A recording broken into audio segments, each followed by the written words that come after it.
I want to, first of all, review last week's Bible stuff.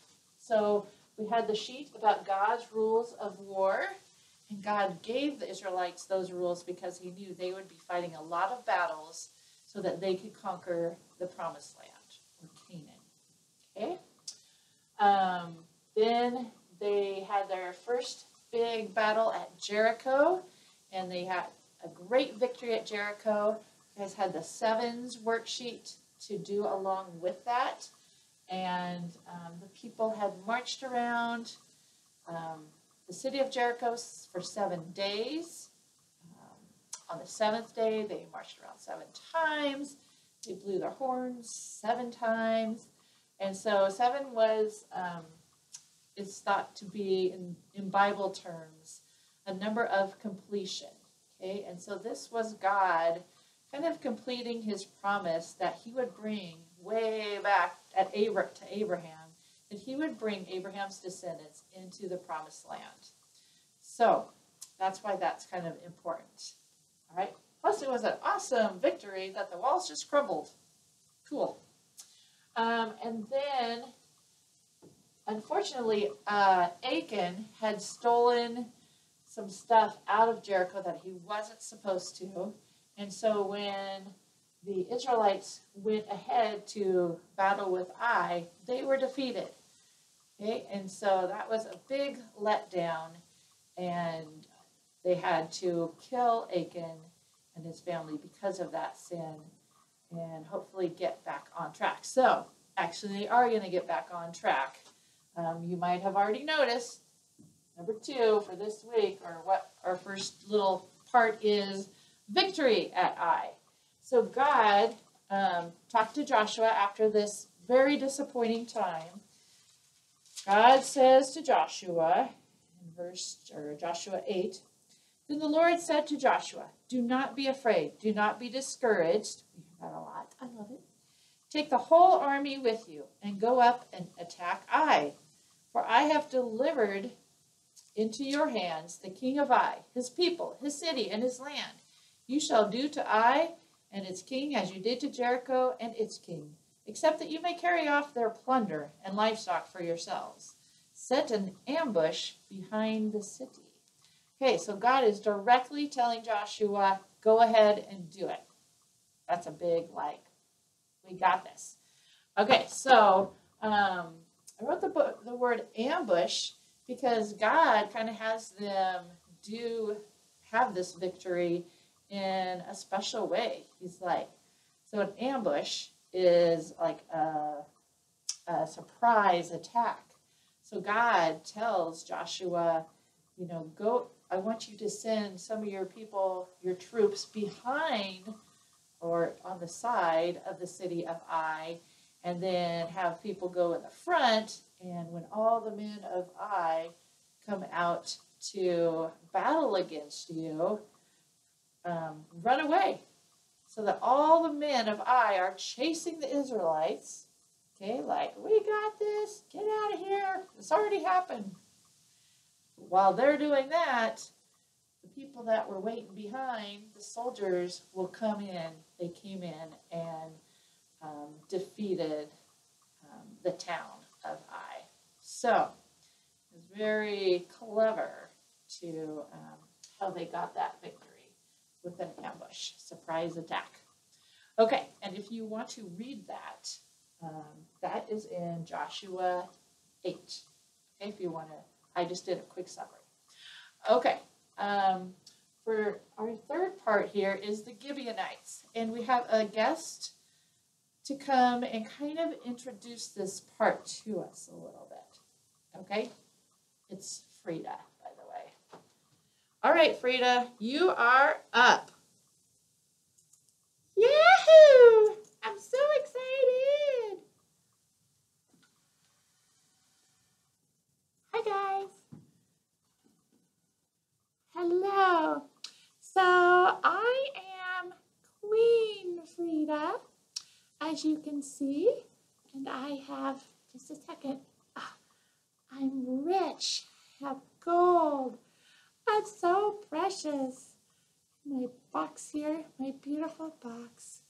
Queen Frida. Frida? Yeah, you're not a queen. Why, yes, I am. Look at all this stuff. Can't you tell, Mrs. Cummins? No, but thank you, Frida, for introducing our next section. Okay, it was so fun. Bye, guys.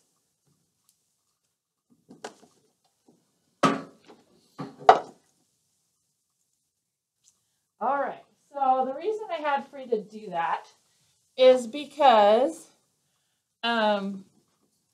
sometimes by what we wear or what we carry, we can trick people. So obviously in here, there is no gold. She is not rich. And we got that crown at the Dollar Tree. It's $1. So she's not a queen either. And that's leading us into our next section with the Gibeonites, because they are going to pretend, they're going to trick the people, Joshua, the people of Israel, by what they're wearing and how they're acting, so that they can trick Joshua and his people into making a treaty with them. Treaty is like a promise, and it's like a promise of peace that they're going to make. I don't want to give it all away because you guys need to read that, okay? And it's a reader's theater called Traveling Clothes. So I don't know if you can get some of your family members or something to read through this with you. It will explain the story with the Gibeonites and how they tricked Joshua into the treaty. Okay, and Joshua really wasn't supposed to do that, but he did. And he didn't seek out what God wanted him to do. So they made this treaty with the Gibeonites, the city of Gibeon, and it means now that they're going to protect the Gibeonites and they can't hurt them. Okay, so I'll have you read through that, but then we're going to go ahead and skip ahead to the next part with the 5 Amorite kings. Okay, so this is going to happen after this treaty has been made. Okay, all right. So I'm just going to actually read about the 5 Amorite kings. Okay, I'm in Joshua 10. Here we go. Now, these kings have some crazy names. Okay, well, why not King Jim? King Bob, but no, we got Adoni-Zedek, king of Jerusalem, heard that Joshua had taken Ai and totally destroyed it, doing to Ai and its king as he had done to Jericho and its king, and that the people of Gideon had made a treaty of peace with Israel and were living near them.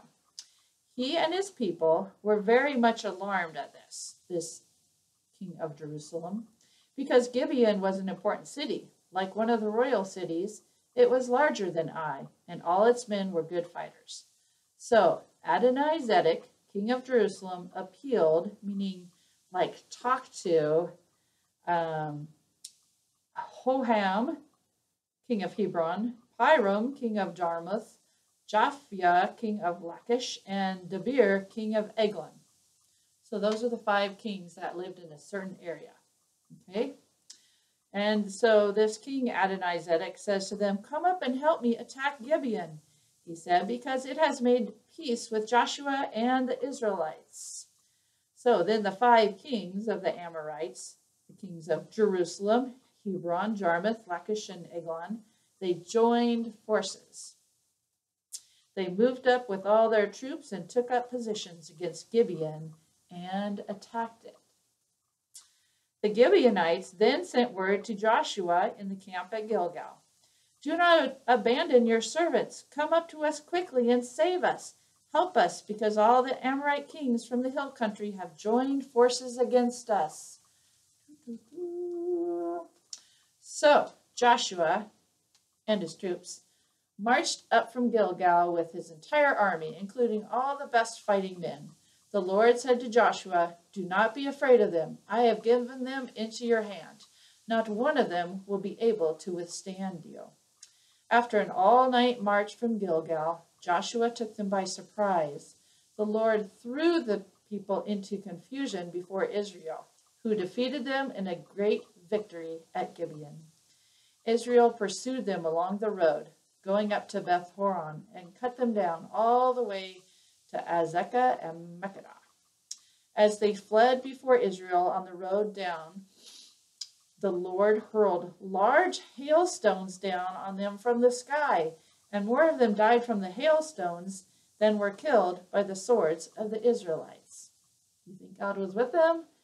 Yes. So even though they had made this mistake before, which you'll find out with the Gibeonites, God still is like, okay, you made the mistake, but I am still going to be with you and help you make the best of this situation. Okay. On the day the Lord gave the Amorites over to Israel, Joshua said to the Lord in the presence of Israel, O sun, stand still over Gibeon.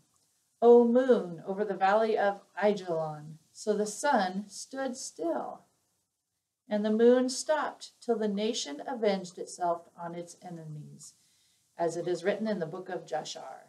The sun stopped in the middle of the sky and delayed going down about a full day. There has never been a day like it before or since, a day when the Lord listened to a man. Surely the Lord was fighting for Israel. Then Joshua returned with all Israel to the camp at Gilgal. So Joshua asked God to let the day go longer, okay, because he knew they would be able to go ahead and defeat these guys. So God did that for him. Okay, going on. Now the 5 kings had ran away and hidden in the cave at Makkedah. When Joshua was told that the 5 kings had been found hiding in the cave, he said, hey, roll large rocks up to the mouth of the cave and post some men there to guard it. But don't stop. Pursue your enemies, attack them from the rear, and don't let them reach their cities. For the Lord your God has given them into your hand. So Joshua and the Israelites destroyed them completely. The whole army then returned safely to Joshua in the camp at Makkedah. Okay, skipping to verse 22. Joshua said, open the mouth of the cave and bring those 5 kings out to me. So they brought the 5 kings out of the cave.